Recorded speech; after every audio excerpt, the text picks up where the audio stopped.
Hello, Anteater fans. Welcome to another schedule release special as we look to the 2015 men's volleyball season now here at UC Irvine. Here with head coach David Niffen, going into his third year now at the helm. And coach, a lot of excitement coming up always with the men's volleyball team, and we'll look at the non-conference schedule. You guys kick things off once the calendar turns to 2015.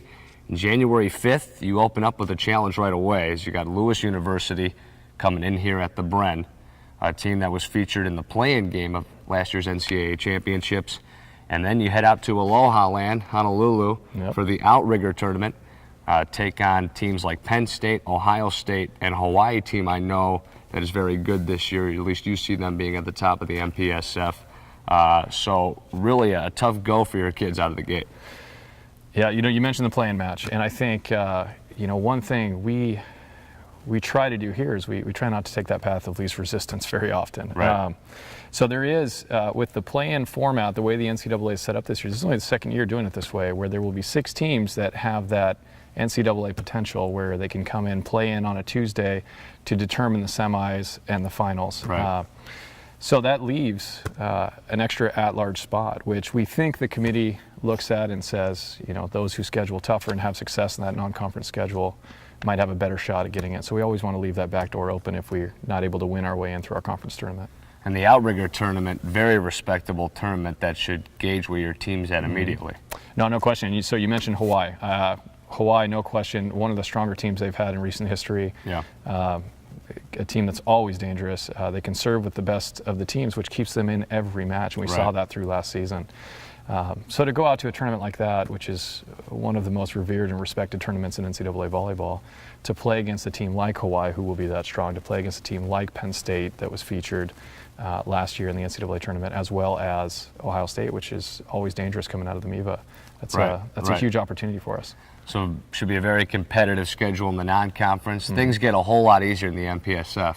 Only kidding. No cupcakes there either. No. This conference is loaded every year from top to bottom. Who are you expecting maybe some teams to take a step up this year and stay competitive throughout 2015? Well, I sure thought Pepperdine was good at the end of last year. I think, like we said, Hawaii will be dangerous. Pepperdine returns a very senior-heavy roster, as well as hopefully a healthy roster. They had some trouble with some injuries late in the season, and certainly we hope for their best and that they can come out strong and that we're able to meet that head on. And then I think then it lines up with teams that return various players that could be very significant in the league, teams that have experienced significant turnover.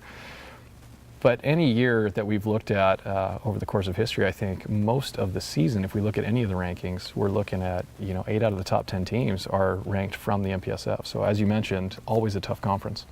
And with Pacific out of the conference now, you'll play each team twice, including at the end of March, back-to-back matches against BYU on the road. I know that'll be tough as you get into the latter half of the regular season. Yeah, there's some really exciting places to play in men's volleyball. I think we have a great facility here in the Bren Events Center. Right. I think Hawaii is obviously a great place to play, just with that passion for volleyball. Right. But then I put BYU in that same category, where it's just to play in front of 4,000, 5,000 BYU fans is a special experience and always a great test. And so I'm grateful that it's coming later in the season this year so we can prepare for that. But that's an exciting opportunity as well. Now, looking at your roster for 2015, I know you lose a middle blocker in Scott Kevorkian, who was crucial and just such a rock for this program the last 4 years. You got guys like Michael Brinkley, though, returning at libero. I know you'll lean on him an awful lot. Also guys like Travis Willison, I know you could see maybe moving around the floor a little bit. Absolutely. Maybe some other guys you see who didn't see the floor as much last year, getting some crucial playing time and guys to step up. Sure. Well, Travis. Travis he's a franchise player, despite not being a guy that has really started in our program for any length of time. He has come on and off the court in various roles. Always a clutch guy, plays on a razor's edge, and valuable. And I have huge expectations for Travis in his senior year. The other seniors that we're looking at would be, Roberto Frazzoni, who saw some time this last season, and then 2 guys that spent time with the U.S. Pan Am team this summer, so training at the international, national team level, were Michael Brinkley and Zach Lacavera. So 2 guys that we expect great things from. And everywhere else around the court, we have guys that have the discipline and certainly the ability and the drive to make a serious impact and mark in the league this year. So I'm excited about the legitimate depth and opportunity we have in those other positions. To win back-to-back championships, looking at the last 3 years, and not make the postseason last year, I'm sure that's lit a fire under some of these guys, right? Got an opportunity to defend the crown last season. Sure. Well, yeah. I mean, the two different postseasons, right? I mean, we made the MPSF tournament, lost to Stanford at Stanford by 2 points. Right. You know, after being out 13-11, that's to have that one pulled out from under.